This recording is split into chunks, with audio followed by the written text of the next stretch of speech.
বন্ধুরা, আজকের পর্বে আপনারা দেখতে চলেছেন বাংলাদেশের রাজধানী শহর ঢাকার বুকে কয়েকশো বছরের ইতিহাস ও ঐতিহ্য ধারণ করে সগৌরবে টিকে থাকা নবাবী প্রাসাদ আহসান মঞ্জিল। আহসান মঞ্জিল সাধারণ কোনো প্রাসাদ নয়, এটি সেই প্রাসাদ যেখানে গঠিত হয়েছিল নিখিল ভারতীয় মুসলিম লীগ।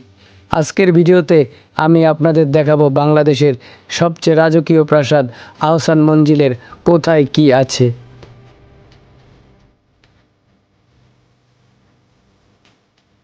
আহসান মঞ্জিল রাজকীয়তা আর মোহনীয়তার আরেক নাম আহসান মঞ্জিল। সবুজ ফুল গালিচায় ঘেরা বাংলাদেশের এই রাজকীয় প্রাসাদের অবস্থান ঢাকার বুড়িগঙ্গা নদীর তীরে ইসলামপুর এলাকায়।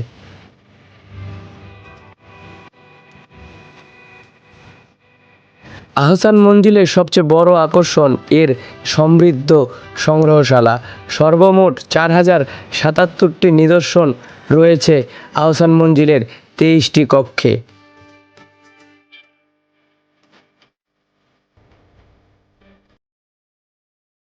ইতিহাস থেকে জানা যায়, অষ্টাদশ শতাব্দীর মাঝামাঝি সময়ে এখানকার জামালপুর পরগনার জমিদার শেখ এনায়েতুল্লাহ এখানে একটি রংমহল নির্মাণ করেন, কিন্তু তার মৃত্যুর পর তার পুত্র শেখ মতিউল্লাহ এটি ফরাসি বণিকদের কাছে বিক্রি করে দেন। এরপর 1830 সালের দিকে এই আহসান মঞ্জিলের পাশের এলাকা বেগম বাজারে বসবাসকারী নবাব আব্দুল গনির বাবা খাজা আলিমুল্লাহ এটি কিনে নিয়ে বসবাস করতে শুরু করেন।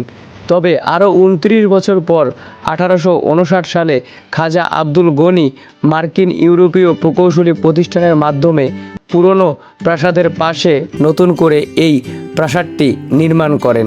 দীর্ঘ 13 বছর পর 1872 সালে শেষ হয় প্রাসাদের নির্মাণ কাজ। খাজা আব্দুল গনি তার পুত্র আহসানুল্লাহর নাম অনুসারে এই প্রাসাদের নাম দেন আহসান মঞ্জিল।